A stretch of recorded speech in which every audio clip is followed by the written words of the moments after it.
Hey, it's Kasha coming to you with another blood sugar related video.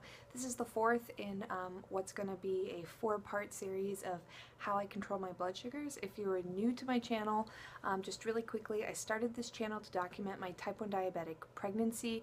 If that's something that you're interested in, you can go back and look. I did weekly vlogging every week of my pregnancy.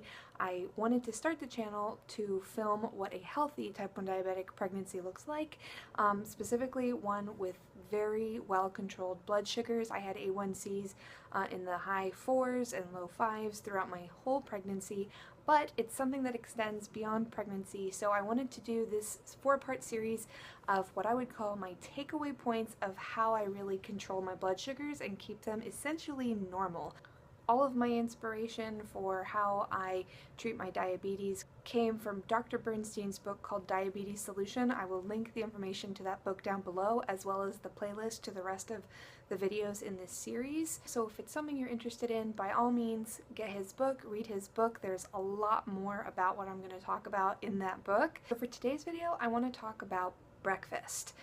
I thought that breakfast was such a key part of how I normalized my blood sugars that I wanted to dedicate a whole video just to breakfast. Now, if any of my diabetic viewers out there are like me, one of my biggest problems before I read Dr. Bernstein's book and before I learned how to control my blood sugars was the morning time.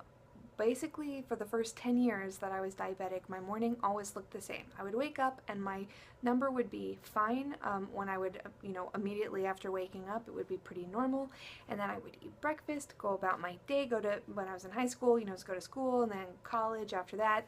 And within an hour, I would have sky-high numbers like 300, 350, 400 even. The highest numbers I always got were in the morning. And I believed that it was just something that was inevitable for diabetics.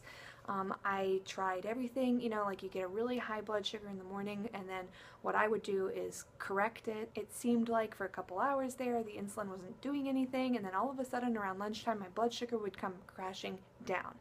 So this was a big issue for me my entire diabetic life, up until I read Dr. Bernstein's book and became his patient, and he taught me how to avoid the morning time spikes in your blood sugar. So I'm going to start by describing why blood sugars go high in the morning, and it's because something called the dawn phenomenon. Now, if you want a really technical description of this, again, look in Dr. Bernstein's book, Diabetes Solution. He explains it all very well. I'm just going to be using my words today, and basically sort of like how I understand the dawn phenomenon. Basically what happens in everybody's body, whether you're diabetic or not, is that in the early morning hours, like before you wake up, a little bit before you wake up, your liver starts to go into action and starts cleaning everything up. That's what the liver is. It's like the cleanup organ. And one of the things that it, unfortunately for diabetic, cleans up is extra insulin. So for whatever reason, your liver goes to town on the insulin in your body and starts basically taking it out of your bloodstream. So instead of helping, instead of your insulin being able to do what it's supposed to do with your blood sugars, it's being taken away by your liver. The result is that if you're non-diabetic, your body will just have to make more insulin in those morning hours to compensate. But as a type 1 diabetic who's, dependent on taking insulin, either from an insulin pump or shots, what that means is the insulin that you've injected is being sucked away by your liver. Little side note, that's actually the reason why after a night of drinking alcohol, you might wake up very low. If you're diabetic, you might wake up with a really low blood sugar. It's because after a night of drinking alcohol, your liver is busy cleaning up all the alcohol out of your bloodstream, so it's not doing its normal job of cleaning up insulin. Therefore, the insulin is working as it should be and your blood sugar gets low. That's just a little side note. So, okay. You have this thing called the dawn phenomenon, and for diabetics it's a real killer, because what it means is that your liver is taking insulin out of your body in those early morning hours, and what Dr. Bernstein describes in his book is that for about 3 hours after you wake up in the morning, your body is just not going to respond to insulin as well as it does at other times in the day.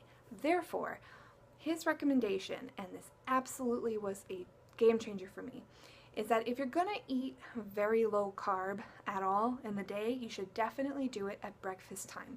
Because since you're dealing with that dawn phenomenon, which by the way, I need to take extra insulin just to cover the dawn phenomenon. But even with that extra insulin, your body just doesn't respond as well. So it is so much better just to eat low carb first thing in the morning, and that way you don't have to deal with carbohydrates making your blood sugar spike. For me, like I said, every day of my life I used to have massive highs in the morning. And after switching to Dr. Bernstein's diet, I switched to a breakfast of eggs, and essentially I keep my breakfast under 6 grams of carbohydrates every day, and it took away my morning spikes. So I was able to achieve what I never thought was possible, and that is keeping my blood sugar steady even in those early morning hours. So I wanted to dedicate an entire video just to the concept of breakfast because, in my opinion, one of my biggest downfalls in blood sugar control prior to becoming Dr. Bernstein's patient, reading his book and all that stuff, was the early morning, because it starts your day. So if your day starts off with a massive high and then a crashing low, the rest of your day is kind of going to look like that. You're going to have roller coaster numbers for the rest of the day. If you start off your day with a really good number and you keep it good, then you have much greater chance of success for the rest of the day. So because I've made a point to talk about breakfast, I'm going to make a follow-up video to this one where I talk entirely about ideas for breakfast foods. So if you're interested in this idea of eating a low carbohydrate breakfast, stick around and click on part 2 of this video, which will be linked in the description down below, as well as in my blood sugar playlist, and you will see an entire video dedicated just to ideas for what you can eat for breakfast if you're trying out this low carb diet in order to control blood sugar. So thanks for watching, and stay tuned for part 2. Bye.